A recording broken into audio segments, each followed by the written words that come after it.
જય હિન્દ વિદ્યાર્થી મિત્રો, હું ચિરાગ બરાડ. તો રક્ષા શક્તિ સ્કૂલની સંપૂર્ણ માહિતી એક જ વિડીયોમાં અત્યારે આપણે જોશું, જેમાં વિદ્યાર્થી મિત્રો સંપૂર્ણ બાબતને કવર કરેલી છે. તો વિદ્યાર્થી મિત્રો, સમય ન બગાડતા જોઈએ રક્ષા શક્તિ સ્કૂલ. નમસ્કાર. ચાલો આજે એક બહુ જ રસપ્રદ અને ખાસ વિષય પર વાત કરીએ. ગુજરાત સરકારની એક અનોખી પહેલ, રક્ષા શક્તિ શાળાઓ. આ શાળાઓ શું છે, એમાં એડમિશન કઈ રીતે મળે અને એ વિદ્યાર્થીઓના ભવિષ્યને કેવી રીતે ઘડે છે, ચાલો આ બધી જ વાતોને આજે વિગતવાર સમજીએ. જય હિન્દ વાલીશ્રી તથા વહાલા વિદ્યાર્થી મિત્રો. આજના આ ખાસ વિષયમાં આપ સૌનું સ્વાગત છે. ચાલો સીધા જ આ રસપ્રદ યોજનાની ઊંડાણમાં જઈએ. હા, તમે ક્યારે એવું વિચાર્યું છે કે ભણવાની સાથે સાથે દેશ સેવાના પાઠ પણ શીખવા મળે? બસ આ જ સવાલ પર, આ જ મજબૂત વિચાર પર આખી રક્ષા શક્તિ શાળાનો કોન્સેપ્ટ ઊભો છે. એક એવી જગ્યા જ્યાં શિક્ષણ, શિસ્ત અને રાષ્ટ્રભક્તિનો સંગમ થાય. તો ચાલો સૌથી પહેલા એ જ સમજીએ કે આ શાળાઓ બીજી બધી શાળાઓ કરતાં આખરે અલગ કઈ રીતે છે. તો આ રક્ષા શક્તિ શાળાઓ છે શું, બરાબર? સાવ સરળ શબ્દોમાં કહીએ તો આ સરકાર દ્વારા ચાલતી રેસિડેન્શિયલ સ્કૂલો છે. મતલબ કે વિદ્યાર્થીઓએ ત્યાં જ રહીને ભણવાનું હોય છે. પણ અહીં વાત ખાલી પુસ્તકીય જ્ઞાનની નથી. અહીં તો વિદ્યાર્થીઓને દેશ સેવા અને સિક્યોરિટી સેક્ટરમાં એક ઉજ્જવળ કારકિર્દી બનાવવા માટે ખાસ તૈયાર કરવામાં આવે છે. અને તમને જાણીને કદાચ નવાઈ લાગશે, આ કોઈ બહુ જૂની યોજના નથી. હજુ તો સાવ નવી જ છે. જુઓ, બધું શરૂ થયું ઓક્ટોબર 2022માં, જ્યારે સરકારે આવી 10 શાળાઓ બનાવવાની જાહેરાત કરી. અને કેટલી ઝડપથી કામ થયું. 2023માં તો પહેલી શાળાઓ પીપીપી મોડેલ પર શરૂ પણ થઈ ગઈ. એટલે કે સરકાર અને ખાનગી સંસ્થાઓએ સાથે મળીને આ કામ ઉપાડ્યું. કોઈ પણ મોટી યોજના પાછળ એક મોટો હેતુ તો હોય જ છે, ખરું ને? તો આ શાળાઓ શરૂ કરવા પાછળ સરકારનો મુખ્ય ઉદ્દેશ્ય શું છે? ચાલો એને જરા ઊંડાણથી જોઈએ.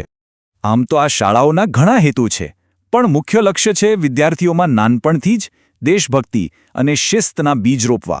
આ સાથે જ એમની શારીરિક ક્ષમતા વધારવી, એમનામાં લીડરશિપના ગુણો વિકસાવવા અને તેમને દેશના સંરક્ષણ દળો, પોલીસ કે CAPSમાં જોડાવા માટે તૈયાર કરવા. અને એટલું જ નહીં, ફોરેન્સિક અને સાયબર સિક્યોરિટી જેવા આધુનિક વિષયોનું જ્ઞાન આપીને UPSC, GPSC જેવી મોટી પરીક્ષાઓ માટે પણ એમનો પાયો મજબૂત બનાવવામાં આવે છે. ઓકે, આ બધું સાંભળીને ચોક્કસ મનમાં સવાલ થાય કે અહીં એડમિશન મળે કઈ રીતે? આ સૌથી અગત્યનો સવાલ છે, બરાબર? તો ચાલો આખી પ્રવેશ પ્રક્રિયાને એકદમ સરળ રીતે સ્ટેપ બાય સ્ટેપ સમજીએ. જુઓ, પ્રોસેસ એકદમ સીધી અને સિમ્પલ છે. ફક્ત 3 જ સ્ટેપ છે. પહેલું, ધોરણ 5માં ભણતા વિદ્યાર્થીઓએ કોમન એન્ટ્રન્સ ટેસ્ટ, જેને CET કહેવાય, એ આપવાની હોય છે. બીજું, આ પરીક્ષાના રિઝલ્ટના આધારે એક મેરિટ લિસ્ટ બને છે. અને ત્રીજું, મેરિટમાં આવેલા વિદ્યાર્થીઓનો મેડિકલ ફિટનેસ ટેસ્ટ અને એક નાનો ઇન્ટરવ્યૂ લેવાય છે. બસ આટલું જ. હવે આમાં જે સૌથી અગત્યની અને ખરેખર પ્રશંસા કરવા જેવી વાત છે ને, તે છે સીટ રિઝર્વેશનની. અહીં 75% સીટ સરકારી અને ગ્રાન્ટ ઇન એડ શાળાઓના વિદ્યાર્થીઓ માટે અનામત છે.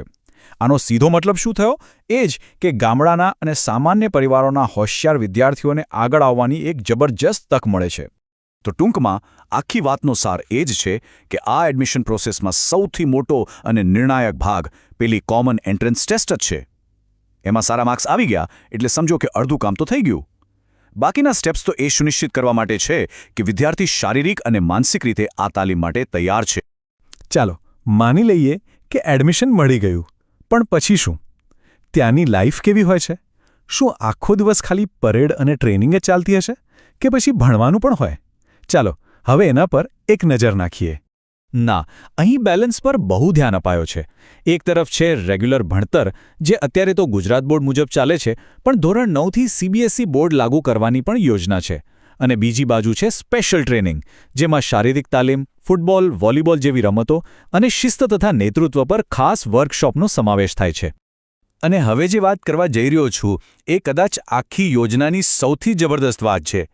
આ બધું જ એટલે કે સારું શિક્ષણ, હોસ્ટેલમાં રહેવાની સુવિધા, પૌષ્ટિક જમવાનું, સ્પોર્ટ્સ ટ્રેનિંગ, લાઇબ્રેરી, લેબ્સ, દરેક સુવિધા વિદ્યાર્થીઓને મળે છે, એક પણ રૂપિયો લીધા વગર, સંપૂર્ણપણે મફત. બધો જ ખર્ચ ગુજરાત સરકાર ઉઠાવે છે. સારું, તો આટલી બધી મહેનત અને ટ્રેનિંગ પછી જ્યારે વિદ્યાર્થી અહીંથી બહાર નીકળે, ત્યારે એમના માટે કરિયરના કયા રસ્તા ખુલે છે? એનું ભવિષ્ય કેવું હોય છે? ચાલો એ જાણી લઈએ.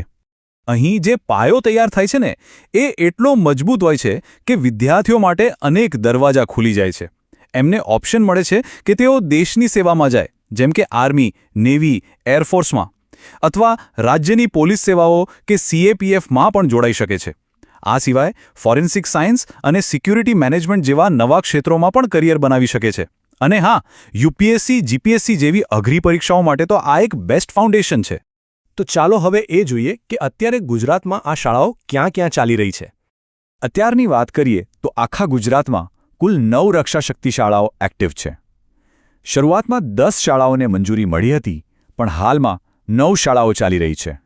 હવે એ ક્યાં આવેલી છે એ પણ જોઈ લઈએ.